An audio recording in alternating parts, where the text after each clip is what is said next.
This is a nice long review paper on flash droughts, which is a nice new hot topic. Includes a big team of international scientists. Our own superstar from India, Vimal Mishra, is on it as well. And he's been writing a lot about droughts, and he has produced drought indices for India and so on as well. As I said, it's a long paper, but I'm going to make it a brief review, even though it'll be longer than 30 minutes. And the paper has incredible number of really nice references that you need to follow up, as well as the paper itself if you want to get more details.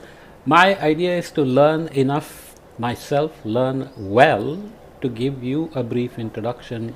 I learn for my own interest, as well as my interest in producing early warnings for everything, including flash droughts, let's say. And there's been some complaint from a colleague saying, oh, how can you do so many things? Well, I do earth system science, so I need to do as many things as possible to cover the range.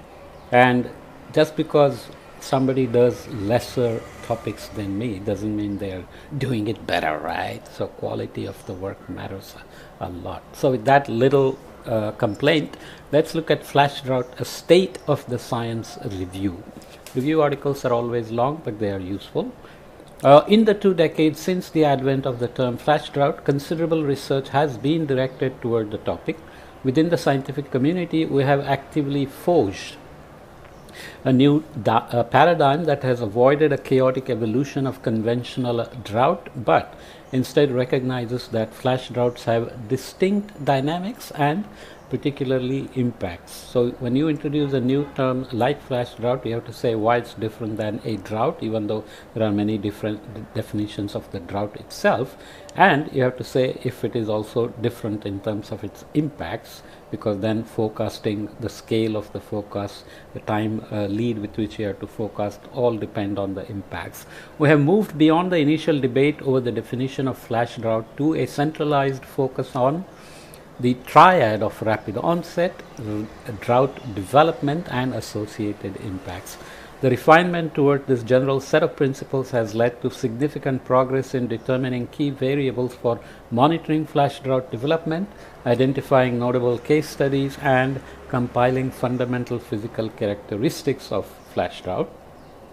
However, critical focus areas still remain, including advancing our knowledge on the atmospheric and oceanic drivers of flash drought, developing flash drought specific detection indices and monitoring systems tailored to practitioners, improving subseasonal to seasonal predictions of these events, constraining uncertainty in flash drought and impact projections, and using social science to further our understanding of impacts, particularly with regard to sectors that lie outside our traditional hydroclimatological focus, such as wildfire management and food security monitoring.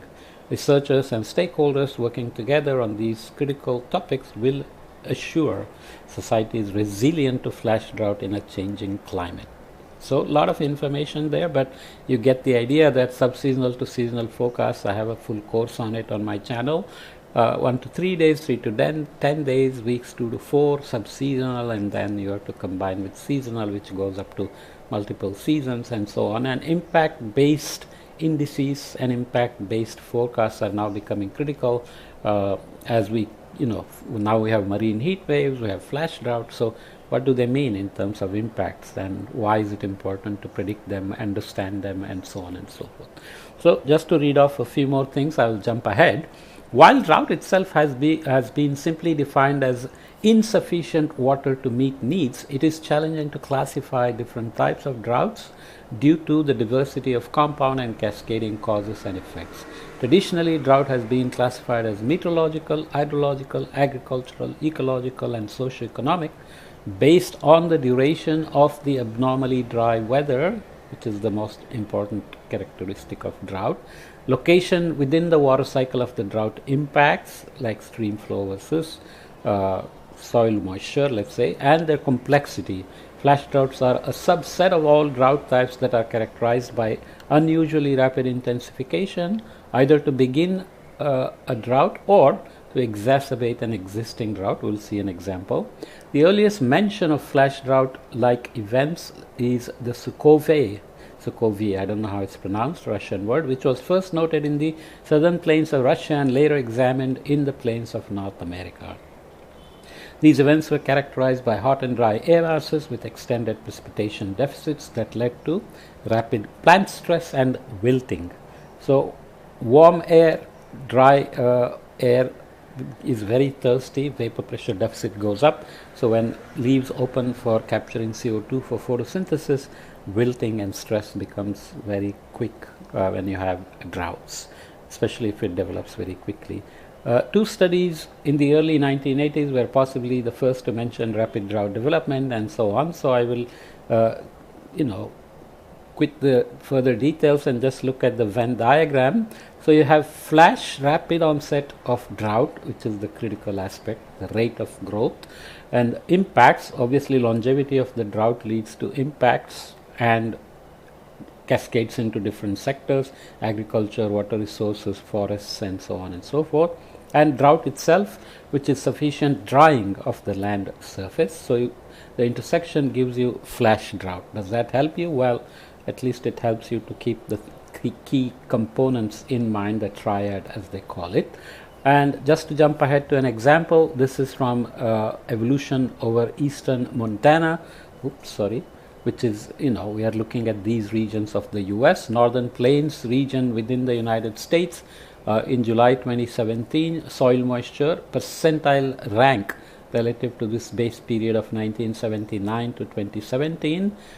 In July and May to July 2017 precipitation, and the US drought monitor started to say things are not doing so well, starting with the intensity in terms of anomaly being dry, already drought, severe drought, extreme drought, exceptional drought scales here. So you can see by August you had exceptional droughts in some spots as well. And you should also see the spatial scales and the heterogeneity in the small region that we are looking at, which tells you the need for maybe region-specific definition, the monitoring, and the prediction skills. And the impacts are going to be different as well. Could be different crops, different forests, and so on and so forth. So here is how it went from April 1, 2017 to October 31, 2017. Soil moisture percentile, it was nice and saturated as you came in, then it began to drop. Whether this qualifies as flash or not, you have to see. And then you can see there were spikes of rain. So the rain remained below normal in these brown colors for the whole period, but with spikes of rain in the middle. And whenever you had spikes of rain, you had recharging of the soil moisture, but it remains below 20% percentile, 20th percentile, then it is a severe drought. So you have spike, back, spike, and then it came out of it amelioration, as they say it.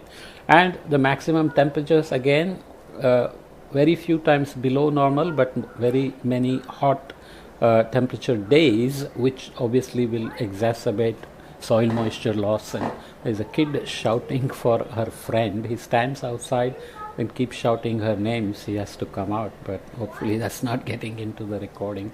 The cloud cover for good measure, less clouds, but few clouds corresponding to rainy days. But you can see clouds don't necessarily mean rain. And wind speeds matter because you have very, lot of gusty wind days above normal, which can increase soil moisture loss, throw up dust as well, sensible heat loss, and so on and so forth, which exacerbates droughts as well. So that was a quick description of the figure, but it makes the points. So this period of rapid intensification satisfies the flash component of the flash drought, with soil moisture values falling below the 20th percentile, ensuring that drought had developed during the period of rapid intensification. So if soil moisture quickly drops to below 20th percentile, then that's rapid intensification. By July 2017, there are some details on what happened. The primary drivers associated with flash drought developments, including precipitation, temperature, cloud cover, and wind speeds, are shown as we just saw.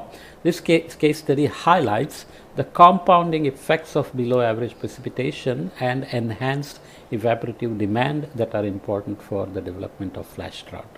So hot, dry atmosphere is very thirsty and evaporative demand goes up. Evapotranspiration begins to suffer, and if it grows fast, then the water use efficiency cannot respond as fast. So flash drought definition framework then, since the advent of the term flash drought in Peters and Svoboda, there has been both a strong desire to define the phenomenon and a lack of consensus on the proper definition. As Otkin et al. And Lisonby et al. Note, most flash drought definitions to date emphasize either the duration or the swiftness of onset and intensification. Even heat waves, we don't have a strong, agreed upon definition, but you have to be able to predict them, and often they are region specific, and often you have a good idea of where they occur repeatedly and so on, kind of a climatological map of hotspots.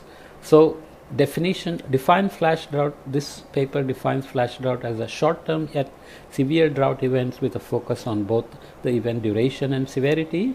Emphasis on duration severity is adopted from a previous paper. Many of these definitions either include an explicit maximum duration criterion or formulated such that relatively short duration events 2 to 4 weeks are defined as flash droughts.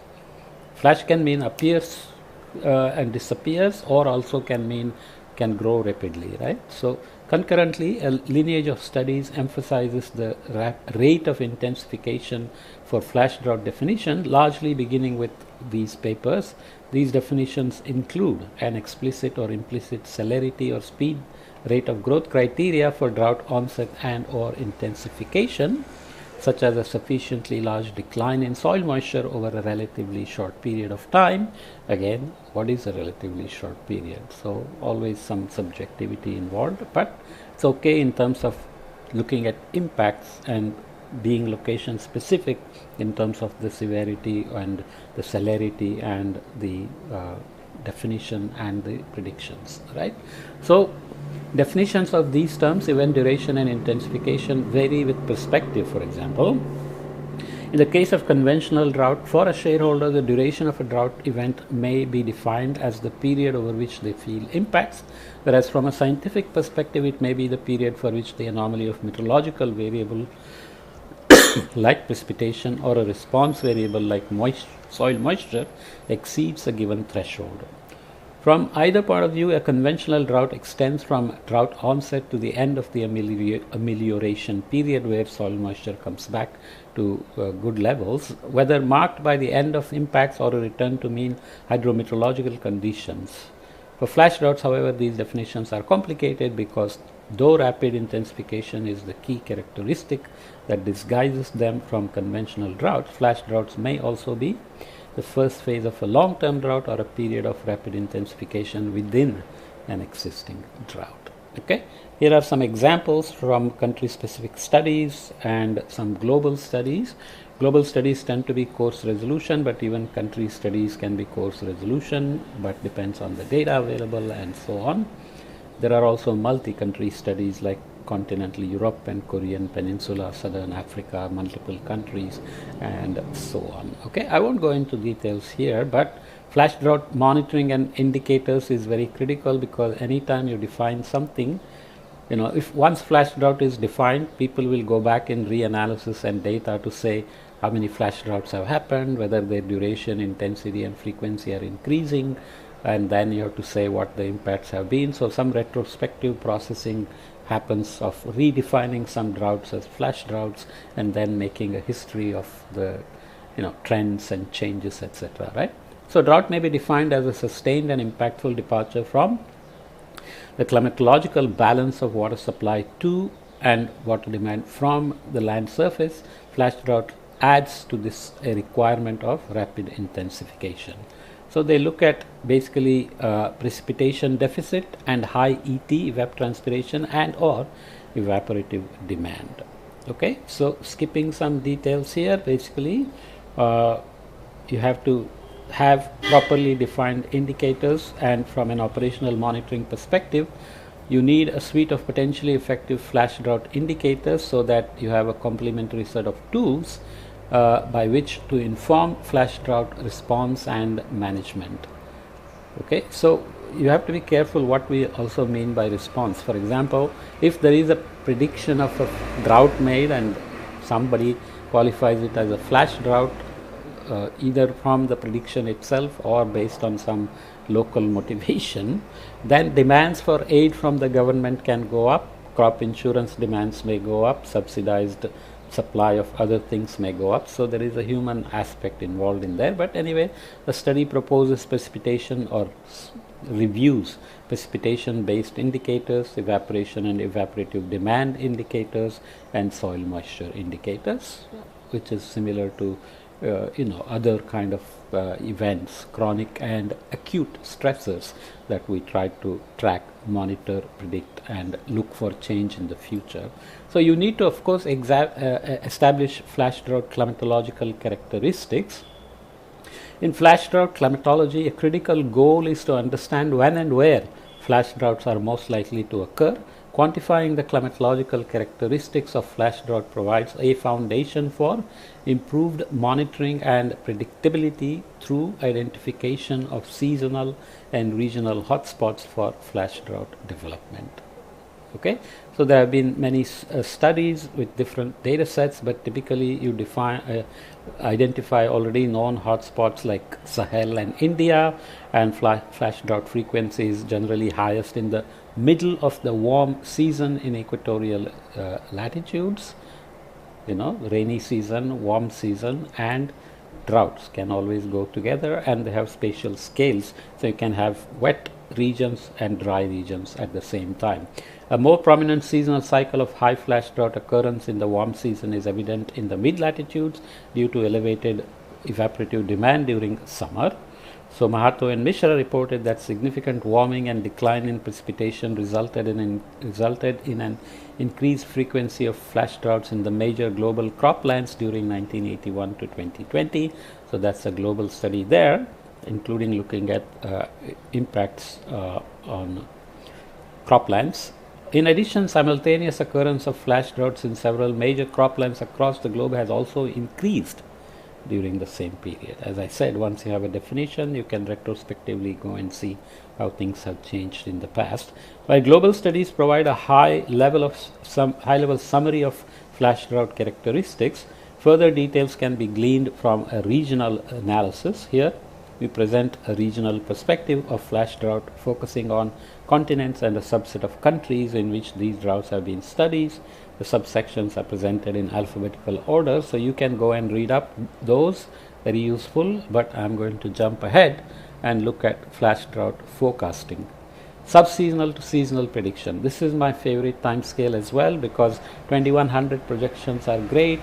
Decadal predictions would be really useful, and we have to understand what decisions can be made with 2100 projections and what the uncertainties are, even if you wanted to make decisions. But subseasonal to seasonal predictions directly apply to managing agriculture, water, energy, health, transportation, buildings, and so on and so forth. So skillful and reliable flash drought forecasts on subseasonal to seasonal timescales are essential for preparing for and mitigating flash drought impacts. Dynamical models have been used as a primary tool for this purpose, and there are some details on the timescales, lead times of 1 to 3 weeks, depending on the indicator, region, season, forecast model, and initial land state.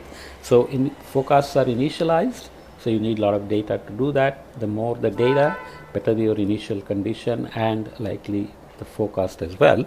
But these are very region specific. Some regions have a very high noise or internal variability, in which case prediction may be more difficult, and so on and so forth. But the interesting idea is that to improve flash drought forecast skills and complement dynamical forecasting systems, statistical and hybrid statistical dynamical prediction models have been developed. In these models, linear regression and More advanced nonlinear machine learning and deep learning methods were applied to account for the dependence of flash drought predictants on predictors drawing from observed current and past atmospheric and land surface states, S2S dynamical forecasts, subseasonal to seasonal dynamical forecasts, and potential sources of flash drought predictability, which can come from El Nino in a large scale background happening, or Madden-Julian oscillation, which can change the phases at intraseasonal time scales, and so on and so forth. This is important because even the global climate predictions or regional dynamical models can be at a few kilometer scale, and the information you need for impacts and ameliorating flash droughts have to be sometimes hyperlocal at farm scales, in which case you will need machine learning, deep learning for downscaling, and you will need data for doing that as well. Okay, so flash drought in a changing climate, which is what Mishra does a lot in terms of looking at the future. Analysis of both historical data and model projections globally and regionally largely find trends toward increasing flash drought frequency. These broader trends are attributed in part to anthropogenic climate change, as well as consistent projected increases in evaporative demand combined with variable but mostly small projected changes in global precipitation. Global precipitation is tricky because as you increase greenhouse gases trap more thermal energy, energy balance happens through global adjustment of radiative responses and precipitation evaporation responses. Globally, you can say something about these constraints and mostly small changes in global precipitation, but that can come with very large variances at small scales. Okay, so I think there is an example of Indian study here by Mishra that you can see that I have text, but I'm just jumping ahead because I want to keep this relatively short while giving you a good sense of the most important point. So the regional drivers of flash drought are important factors when determining regional prognosis of flash drought impacts with continued climate change. Beyond frequency of occurrence, studies have found observed and projected increase in flash drought severity, duration, and spatial extent in many regions. However, it's important to note that flash drought projections vary substantially across regions, models, and metrics, and these differences, placed in the context of future climate uncertainty, raise important questions to be addressed by further research, which we'll look at in a minute. So, what are the responses from rainfall to actual stream flows and other things, impacts? Among the most important confounding factors for accurate and actionable future flash drought information are the complex interactions between meteorological flash drought drivers and hydrological responses. Most studies characterizing potential future flash drought conditions do so using soil moisture, precipitation, evaporative demand, or evapotranspiration. However, the response of stream flow, groundwater, and reservoir storage to concurrent or compounding changes in precipitation and evaporative demand tend to be nonlinear and are themselves non-stationary.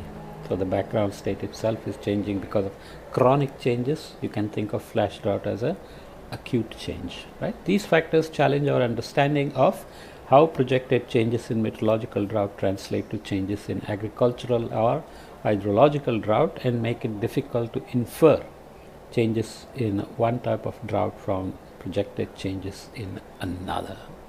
Okay, so what are the challenges for determining when, whom, and where flash drought impacts human communities? Okay, flash drought impacts. So this is a verb here.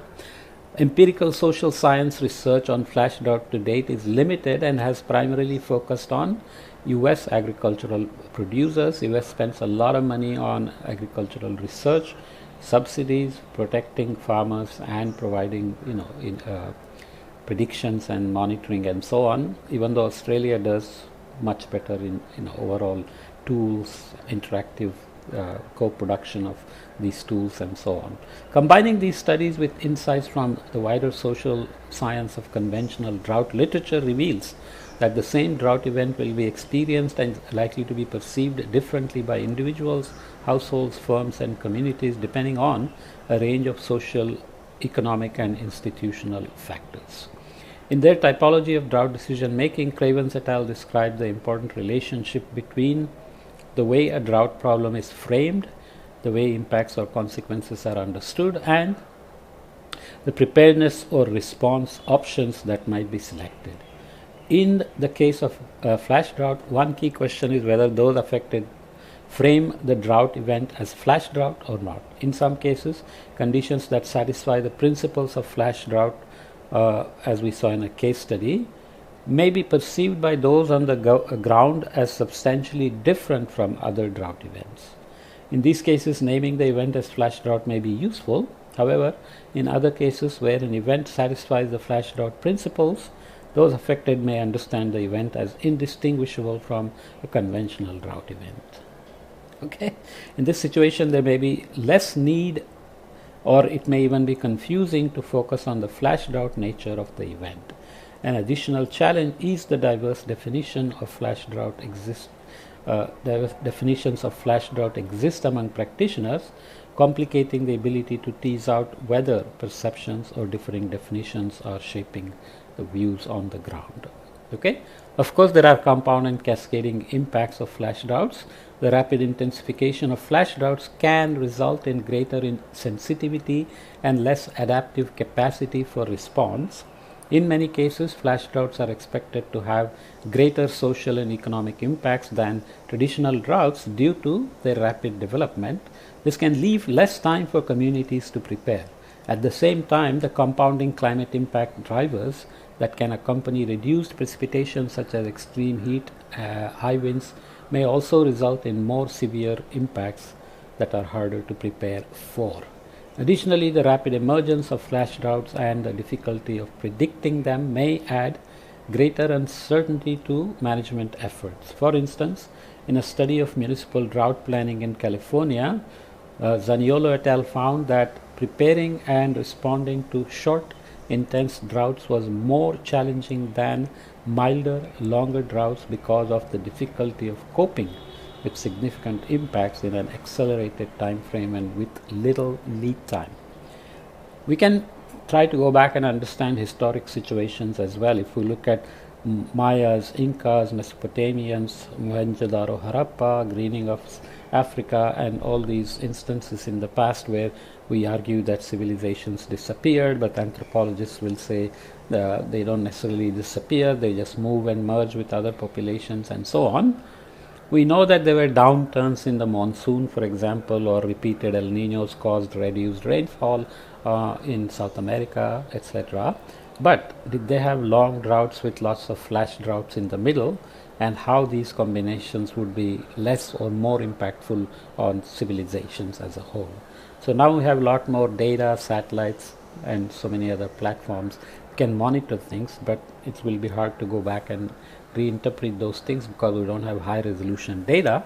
But this gives us an idea that now you have to look at chronic changes in some places like Sahel or dry parts of India and see how flash droughts are superposing on chronic droughts and how that may be making life worse. Okay.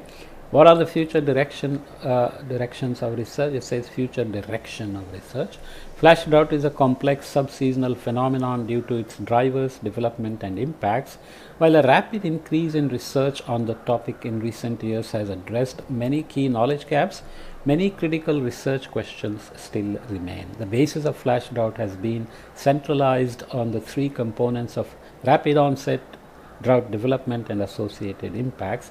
Due to complexity of the phenomenon, we suggest that the research community resist calls from practitioners for a strict comprehensive definition of flash drought. Instead, studies should use definitions that adhere to foundational principles relating to each component of the flash drought we saw. These studies specific definitions must balance their assessment of these components such that they remain sufficiently objective with regard to celerity and dryness and not overemphasize observations of impacts. You see the complication.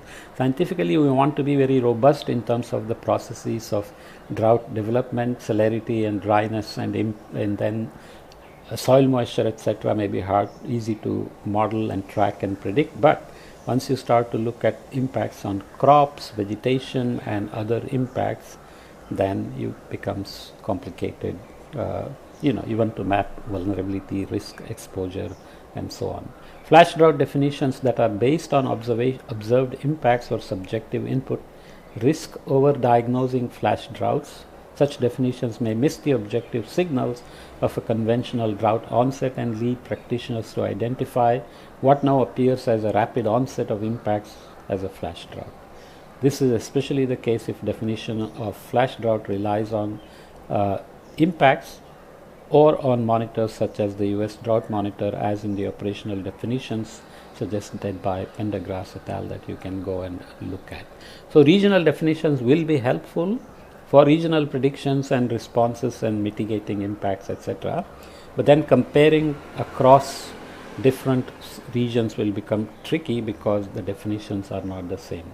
So there is a solution aspect and there is a science aspect which have to be synergized. Finally, social science and impact focused analysis associated with flash drought development remains a critical focus area. While social science research is currently limited, there is an opportunity to better identify which impacts will become exacerbated with rapid onset droughts, which populations and regions might be most sensitive to flash drought development, and what mitigation strategies are most effective for addressing impacts.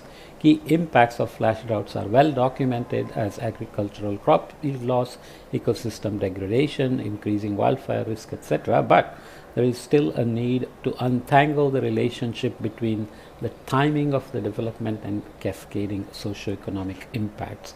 India gives a good example of this. I missed the Vimal Mishra paper that I wanted to mention, which basically looked at the flash droughts and their variability over India. Here it is. For example, Mishra et al. 2021 attributed the projected increased flash drought frequency in India to increased intra-seasonal variability of the monsoon with increased flash drought risk following failed or delayed monsoon onset. This is, obviously has to be put in the context of what has happened historically, because we have already seen some warming globally, even though India has not uniformly warmed, but the oceans around have warmed. That makes it more complicated. But Indian monsoon has a very fundamental intrinsic time scale, which is active break periods, which are intra-seasonal time scales, and even natural variability like El Nino, La Nina, Indian Ocean dipole, Atlantic Nino, etc. project onto active break periods in terms of their duration, intensity, and frequency.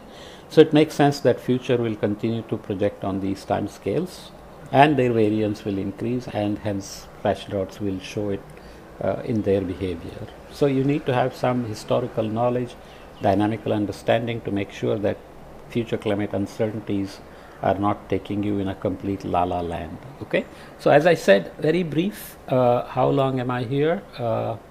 Oops, give me a second.